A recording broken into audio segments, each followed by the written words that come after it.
الشيطان الرجيم بسم الله الرحمن الرحيم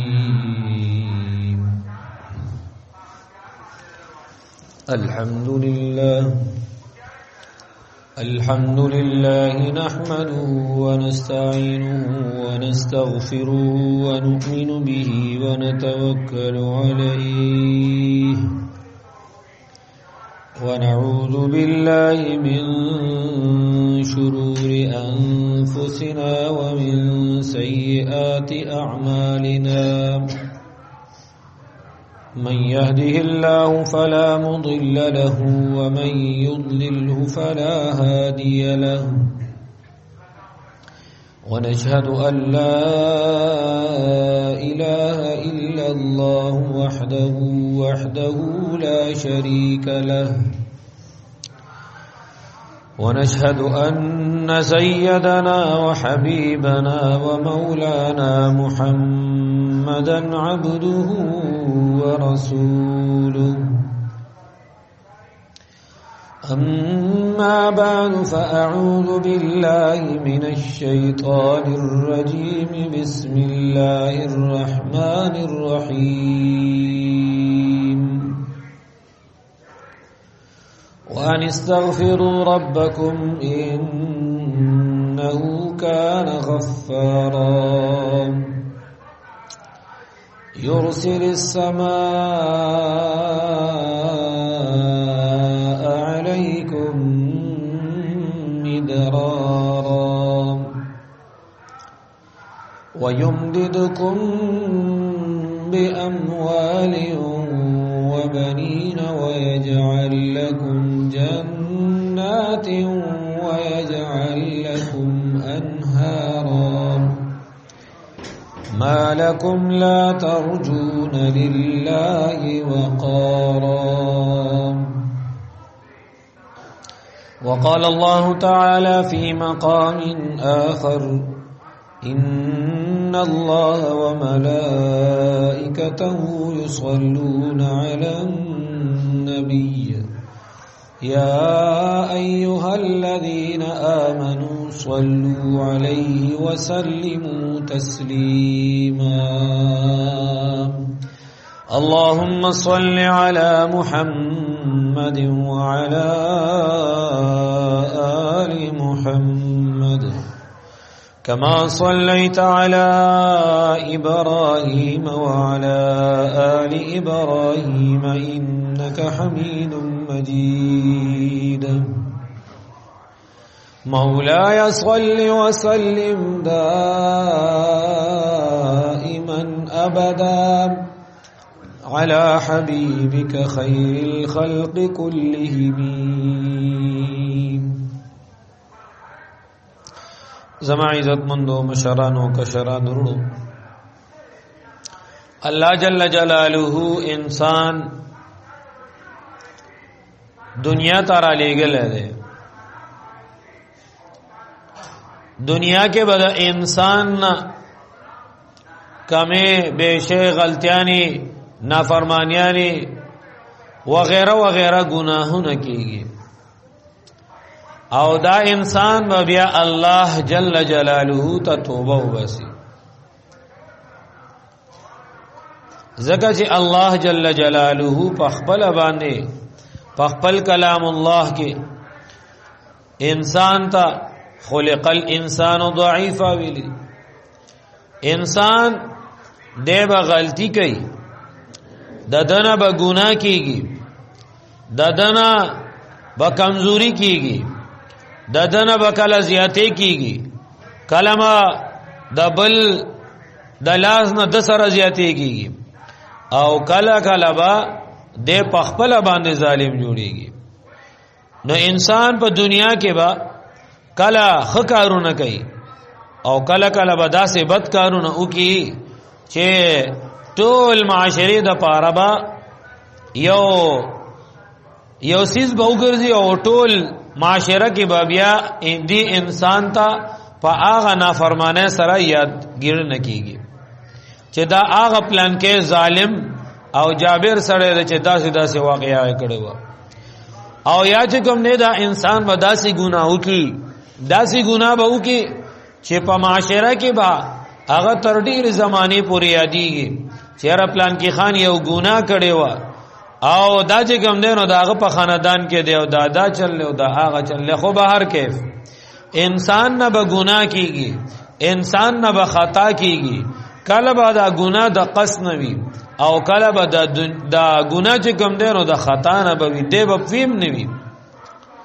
او بعضی وخت به دا انسان فهم چې دا ګناه کوم قصدن عمدن مې کوي یو خو هغه ګناه ده چې انسان یې کوي خو دی په خبر نه دی او یاد ته د الله سره او شو پین شو نو بهر کیف دا ګناه دا بدته معاف شي پلک سناسا خ اعمال سره خو چې د تپدا چې دا عمل دا ګناه ده او دې بیا قصدن عمدن دا ګناه کوي نو بیا دا عمل چې کوم دی دا ګناه سخت ده الله جل جلاله بددي سزا نه انسان ته سخت ورګي نو الله جل جلاله دې مونږ او تاسو ته دا نیکه کول توفیق را نصیب کی د گناهونو دې مونږ او تاسو وساتي زما عزت مندو الله جل جلاله دا دنیا چې پیدا کړې نو تمام مخلوقات یو شانتی نه دي پیدا کړې بلکې په دې دنیا کې مخلوقات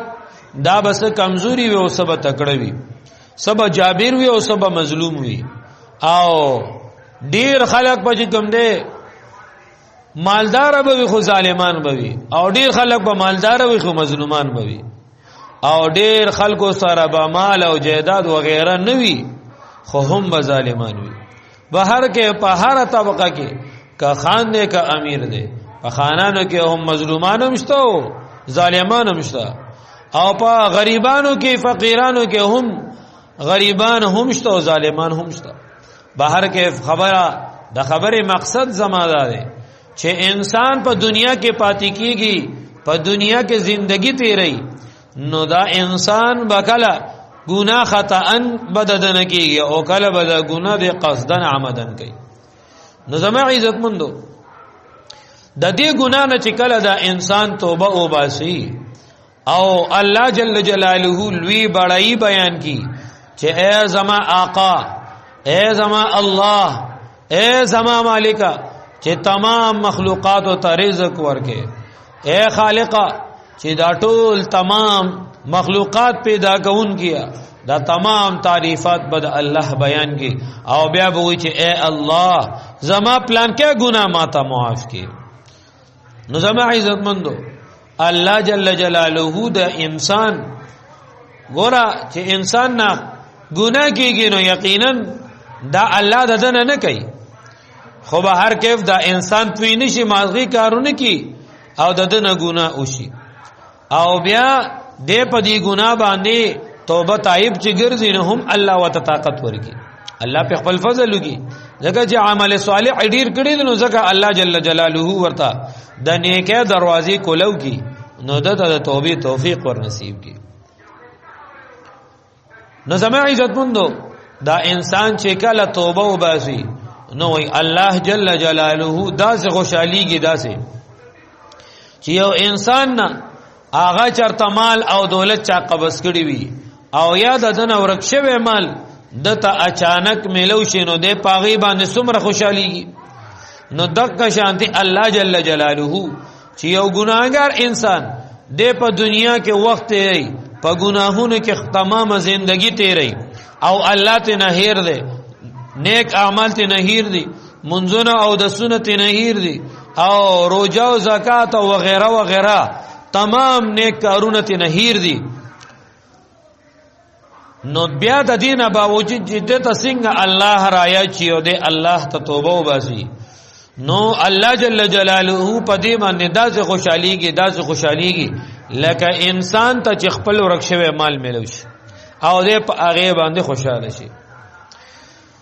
یو واقعا هغه حضرت مولانا شیخ ادریس صاحب دامت برکاتهم العالیه ذکر کړی دا کتابونو هم چې کوم نه لیکل دا چې او سړی هغه چې کوم دینو چرته په سفر باندې روانو خپل مال او دولت او د خپل د سفر تمام اسباب هغه سامان چې کوم دینو په خپل اسیا په اوخ باندې تړلې دي او دې روان دي او په ځنګل کې د آرام د پاره لګا دمو کا په دې ځنګل کې چې د دستر کې ورغه چې را پاسې دو اسیا اوخ وغیرہ چې د سره کوم سورلی و هغه په نظر باندې نه و د ډېرې منډه تړلې واله او په هغه ځنګل کې وبنښتا او د خوراک سازو سامان نشتا وای دا انسان په ځل کې وای چې اوس خو می چې کوم نه نو مرګ را قریب دی مرګ می په سر باندې ولاړ دی اوس پس کیږي راشه اوس خو دلته دی نه سوچته دی او نه انسان شته چې ګینستا وسه خېګړو کې لہذا خپل ځای ته خو به ورسم کم از کم کې دی شي زما سورلی واپس راغلی وای چې دی راغې او کیناستو وای ناګهانه د هغه سورلی راخکارا شو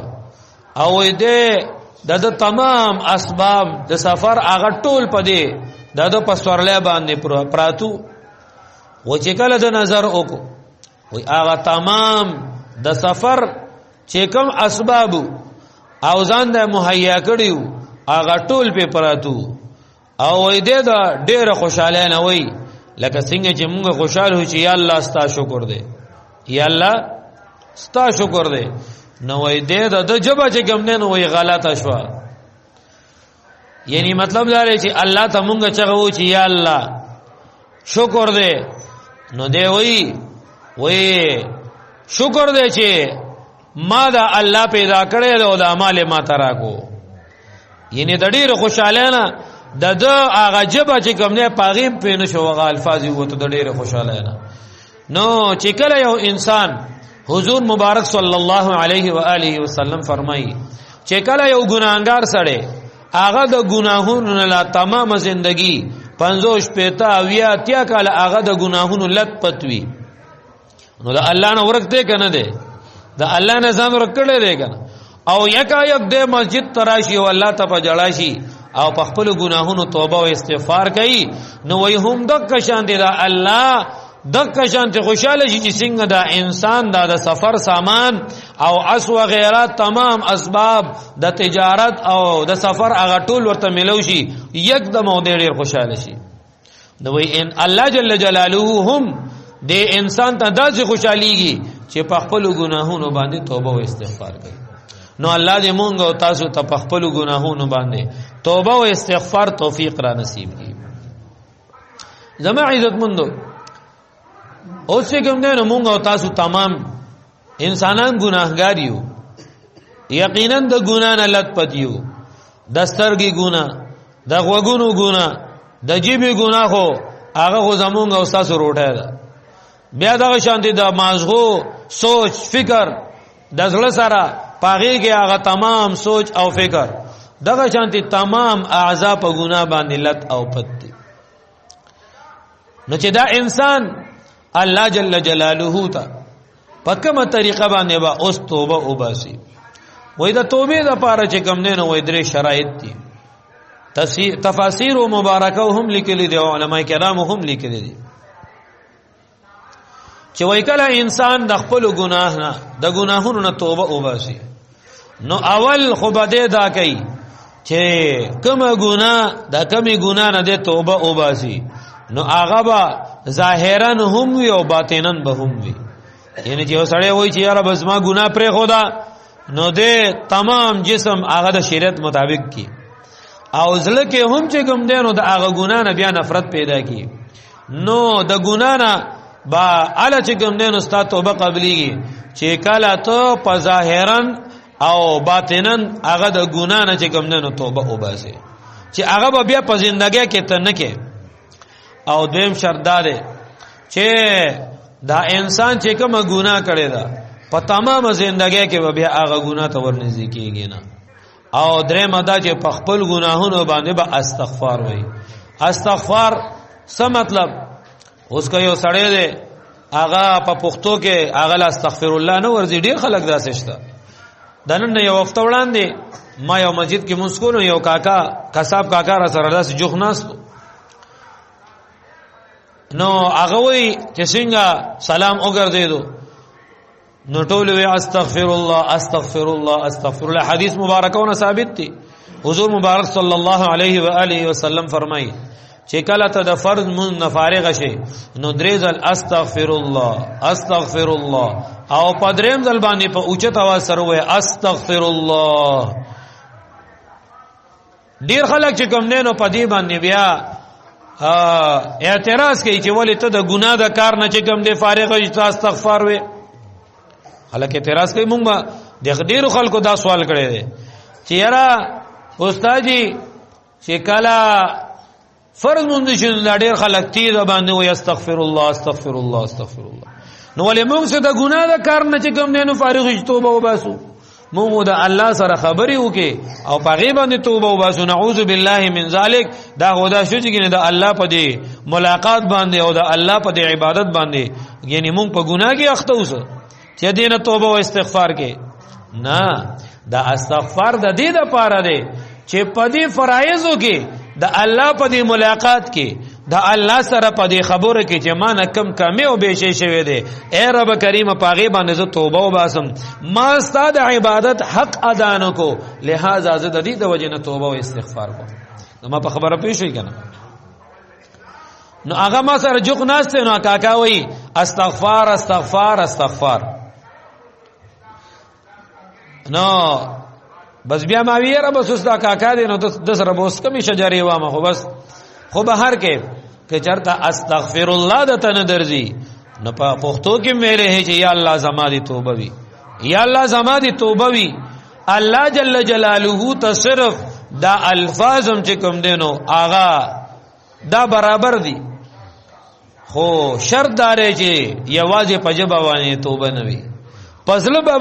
باندې دی هم چې کوم دینو آغا توبه وي چې یا الله دا ګناه نه مې بس ته پخه توبه ده چې بیا په زندګیت کې داسې توبه نکوم. او زما عزت مندو توبهګار انسان الله ته ډیر زیات محبوب وي. ګلدسته تفاسیر کې یو واقعا لیکل شوی ده. مهاجر مکی سے رحمه الله تعالی اغلی کلی دي چې کله یو سړی د تمام زندگی د ګناهونو نه لت پتوي نو وې دې په خپل ګناهونو باندې توبه او استغفار کوي. نو واقعیا په کې لیکل چې حسن بصری رحمه الله تعالی ډیر مشهور بزرگ تیر شوی دی. د په زمانہ کې د محلي او نوجوانو حسن بصری رحمه الله تعالی بچی کله درس او تدریس کولو نو ډیر خلک به ورته ناسو او زنانه او په پرده کې هم ناشته وي. یو بوډه زنانه هم ناشته وا او د دې حسن بصری رحمه الله تعالی شاګرد و. د دې چې کله لومبنه بچي پیدا شو نو خاوند وفات شو. نو چې خاوند وفات شو نو بیا دې زنانه بي سوچ وکړو چې یاره اوس خو که چاته زبل واده کوم نو زما د خاوند تمام مال او جیداد دا به د خاوند په قبضه کې راشي. زما د بچي به بیا ایسه کوي یا به نه کوي یا به سره ظلم کوي یا به سره نیکی کوي او اسنه چې مانه نور اولاد پیدا شي زما دا بچي اون باسي بهر کې نو وادي اونکو. از شریعت مطهره دا خبره کوي چې کله یو خزه کونډه شي کونډه دا تاسو ټول تم الله جل جلاله دی یو زنانه بیبي هغه کونډه کینا خو بهر کې دا الله جل جلاله کائنات ته بچي هغه څخه خینو بس کو واده کړه ملک کو نوجوان ملک نو زو ته خدا الله سره نشو کوله په قانون کې د الله سره تغیر او تبدل خو نشو راوسته. خو کچرته د یو زنانه خاوند مرشي نو خامخا د چا به ورندار وي د چا به د مامالوري د چا به د کاکالوري.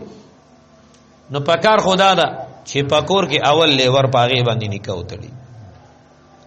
دا ډیره بهترین خبره ده. او شریعت مطهره بیا دی انسان ته دو اجرونه ورکړي. یو خو د خپل بیبي پال پالنه او دویم د دې بلې بیبي پال پالنه چې د دې عزت ته اوساتلو. ګوري حدیث مبارکو کې یو واقعا راغلی ده چې حضرت عمر رضی الله تعالی عنه بچه حفصه رضی الله تعالی عنها زمونږه مور بیبي ده امهات المؤمنین ده د عمر رضی الله تعالی عنه لور ده زمونږه استاد د امت هغه مور ده. چې کله د هغه خاون وفات شو نو عمر رضی الله تعالی عنه سره ډیر زیات فکر شو چې دا خو نوجوانه ده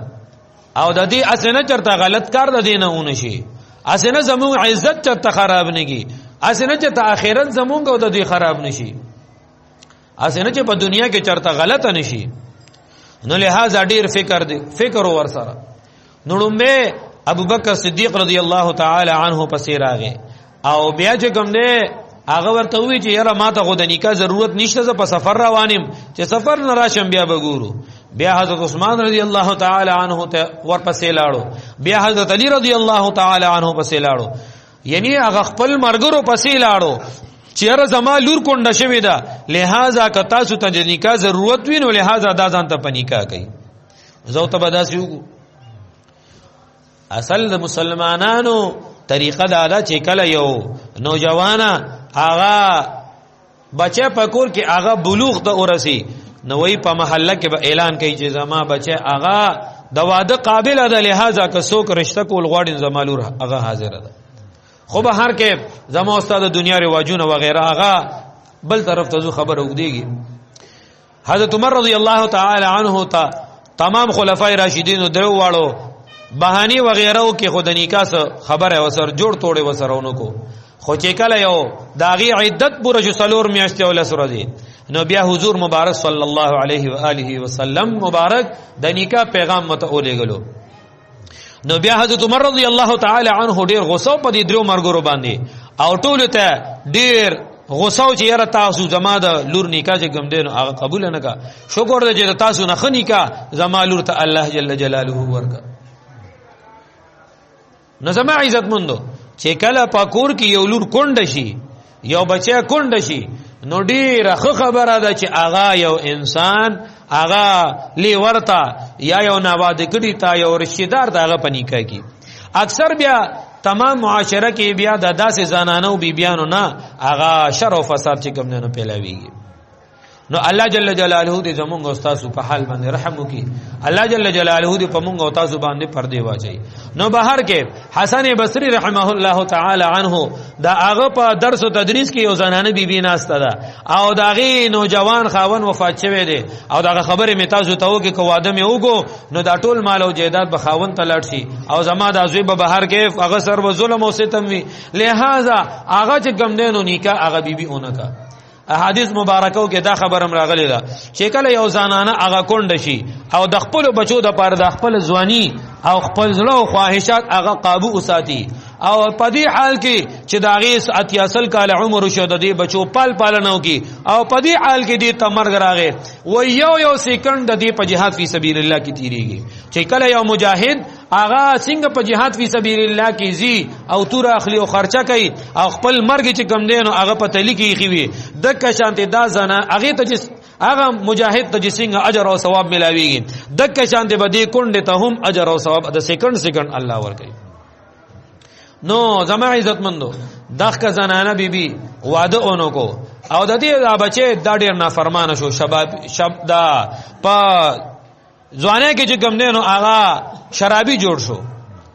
او د ګناه مرتکب جوړ شو لہذا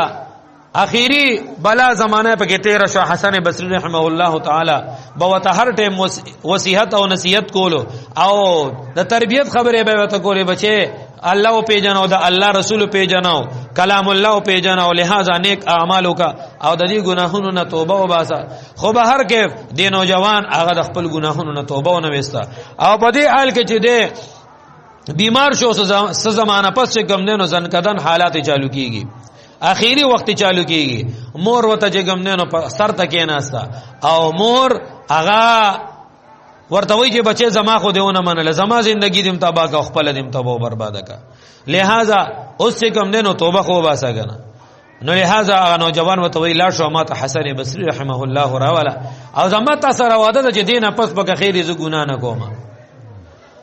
نو چې کله د امور بیبی راغه حسن بصری رحمه الله ته واقعا بیان کا هغه وته زړو زمنا بالکل نظم استاد زوی ته هم ډیر سلوخ کاله نصیحتونه وکړه زما خبره نه مني او ساره او ماخام ته تعویذ ورکاو ساره ماخام تعالی وظیفه درکوا تاسو غوړ ډیر تنگ کړي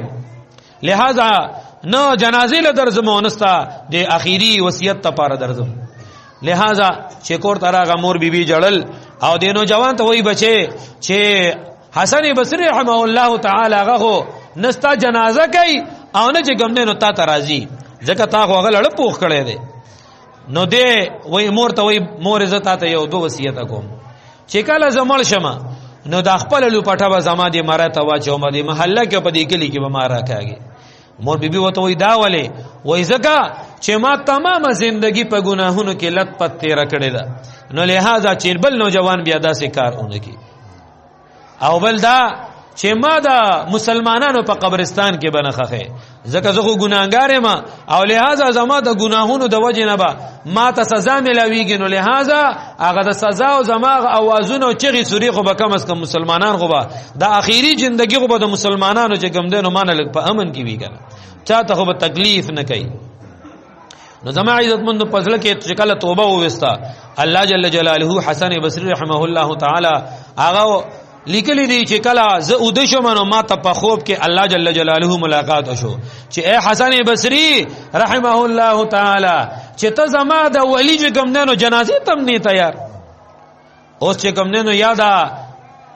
یو طرف ته ګناګار نوجوان او بل طرف ته د الله ولی الله وتخپل دوست وای حسن بصری رحمه الله د خوب نه را پاسې دو چې وکته چې یا الله دا کوم واقعا ده چې هغه کو تمام زندگی ته چې ګمنه نستانه فرمانیاں نکړي دي ګناهونه کړي دي زناګانې کړي دي شرابونه کبابونه کړي دي اوس وته د خپل ولی وي نو لہذا چراغ په خپل وته غسل ورکو جنازه ورته وکا خو لہذا حسن بصری رحمه الله تعالی فرمایي چې کله انسان ګناه نه توبه وکي الله جل جلاله دې داسې معاف کی چې انسان څنګه د مور نه پیدا شي او پاک وي التائب من الذنب كما لا ذنب له الله جل جلاله وی چې داسې دې د ګناه نه پاکم چې د داړو ګناه ونه چې څنګه د مور نه خېګډ نه پیدا شي نو الله جل جلاله دې زموږ او تاسو ګناهونه معاف کی زما عزت مندو کم انسان چې هغه په خپل ګناهونو باندې توبه وباسي الله جل جلاله او وادي کړي د خپل کلام الله کې وان استغفروا ربکم انه کان غفارا اولنې چې کوم دینو د توبې برکت بداوي چې تمام ګناهونه و معافي تاسو دا خو چې زموږ ګناهونه معافي کنه او عائشہ بھائی الله دې زموږ یا الله زموږ توبه یا الله زموږ توبه او عائشہ استغفر الله الله جل جلاله بدا یو د الله استغفار او توبه کې دې شي د دې په ذریعہ سره زموسته تمام ګناهونه معاف کی او په آخرت کې راته بخنه وکي او دویم دا چې یو سړی هغه داغه اولاد نوي نو الله پاک په اولاد ورکړي د استغفار په برکت سره او دویم دا چې مال نوي الله به ته مال ورکړي چې فقیر وي مال به ته ورکړي او که اولاد وي نه فرمان وي الله به ته فرمان بردار جوړ کړي او که د زمکه او پټي وغیرہ وي او فصل پکې برکت نه کوي فصلونه کې به برکت پیدا شي او که د کاروبار وي او برکت پکې نه دا استغفار په وجه باندې با د دې چې کوم نه هغه په مال او په کاروبار کې برکت چې کوم نه پیدا شي الله جل جلاله دې مونږ او تاسو ته هم په خپل ګناهونو د توبې کولو توفیق را نصیب کړي واخر دعوانا الحمدلله رب العالمین سنت کوي